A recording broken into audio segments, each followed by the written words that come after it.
Hi everyone! Today we're making biscotti.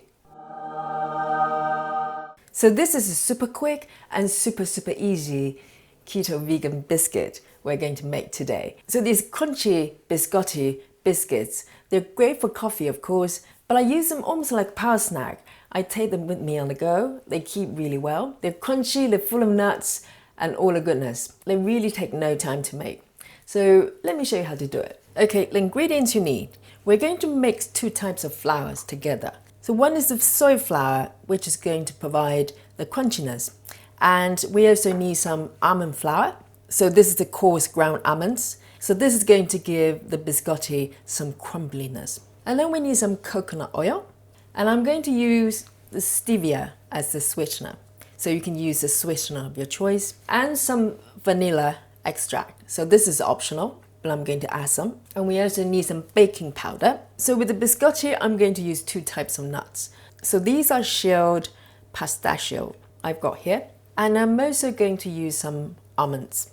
So you can switch the nuts around and pick the nuts you like. But I think traditionally pistachios are used for biscotti most of the time. We also need a small amount of liquid. I'm going to use almond milk, but you can use any kind of nut milk or water if you want. And this is it. This is all ingredients you need.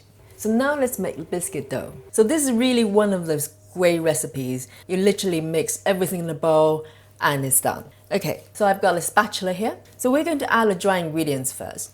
So this is 80 grams of soy flour. So that goes in. And then 30 grams of almond flour.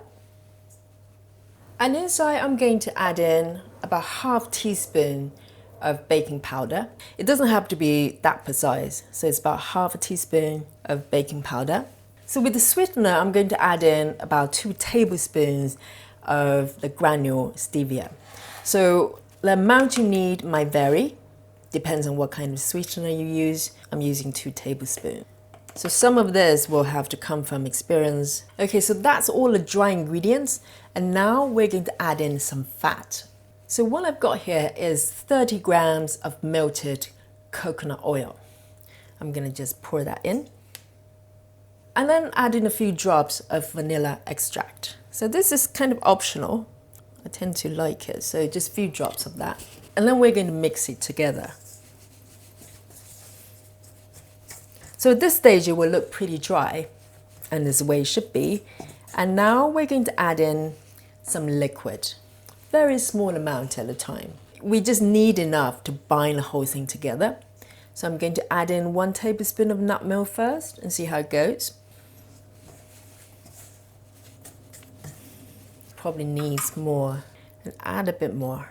But as a principle, you want to be cautious and go easy first, so you don't end up adding too much liquid. Okay, starting to bind together. And now I'm going to switch from spatula and use my hand instead. So your hands can really feel the moisture of the dough much better than using a spatula. So it looks pretty dry, but as you can see now, I can kind of bind it together into a ball. And that's what we're trying to do. So if you use a spatula very often, you'll overdo the water because you can't really feel the moisture that well. Now the mixture is really nice and moist, but still has some crumbliness. And this is the firmness we want. So now we're going to add in the nuts. So the amount of nuts you add in is up to you, depends on how you like your biscuit and nuts ratio. So I'm going to just add a little bit at a time and see how it goes. And some almonds as well, and then just mix it in.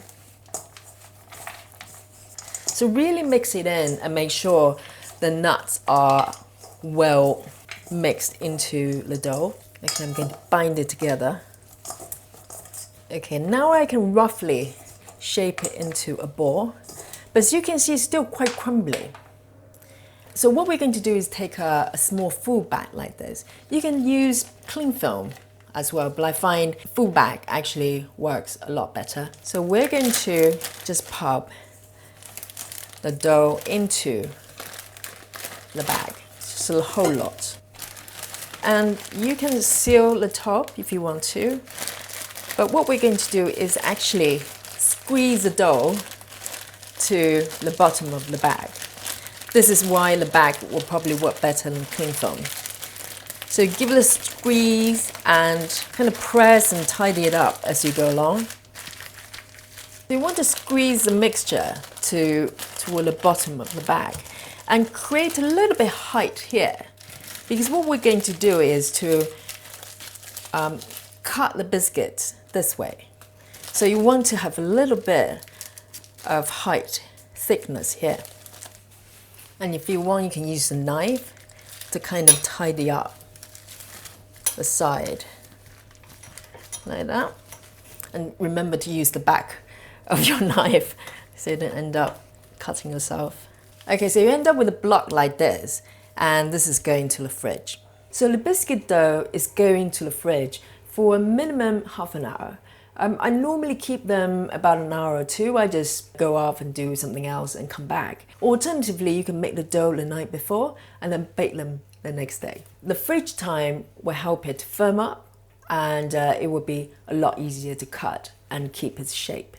Okay, so here's the dough freshly out of the fridge. So it's been in the fridge for about half an hour. You can leave it longer if you want to. So I'm going to take it out of the bag.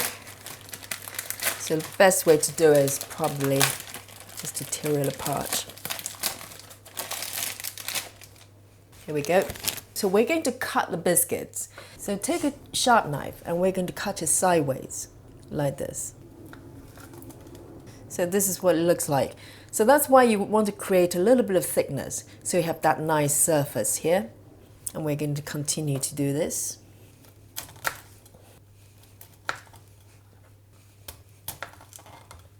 Brilliant.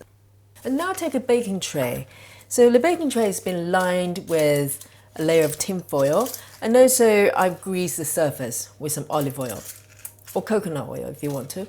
And now we're going to place the biscuits onto the baking tray. So you can either put them standing up like this, or you can have it like that. It's up to you. So I think I'm going to put them face up like that and just line them nicely on the baking tray. Okay, that's one more here. And now the biscuits are going to the oven. Okay, now the biscuits are going to 180-degree preheated oven for about 15 minutes. And you want to flip them around halfway into it to make sure they are golden brown and properly baked on both sides.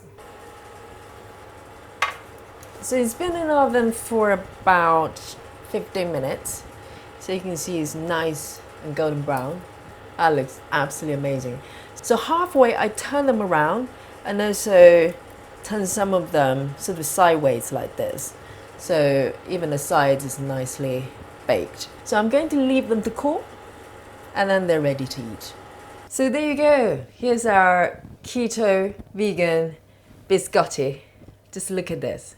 Absolutely beautiful. It's golden brown on both sides. And I've left them to cool for about 10 minutes. They're still a little bit warm, so you're supposed to cool them down and so they crunch up a lot more. But I can't wait to eat them. So I'm going to just take one and oh yeah. It's crumbly, but it's got crunch to it as well. Talking while eating. When will I learn? It's absolutely lovely. It's just the right amount of sweetness. This will go down really well with the coffee. And those, as I said, I often carry them around with me as a kind of quick snack on the go. So you can try that. If you're pressed of time, you can keep the dough in the freezer for about 20 minutes. Just remember to take it out in time. You can make the cookie dough and then leave it overnight and then bake them the next day. So it's really handy and it's absolutely delicious. It's just so nice. It's crumbly and crunchy at the same time. It's just so lovely. So I hope you like the recipe and you will give it a try. They're just so quick and simple to make. And follow me on Instagram if you haven't already. I post the food I eat and all sorts of updates. So check out my Instagram, and thank you so much for your support on my pursuit of yoga as well. And I'll definitely bring you more updates going forward. So thank you for hanging out with me today, and thank you for watching. I'll see you next time.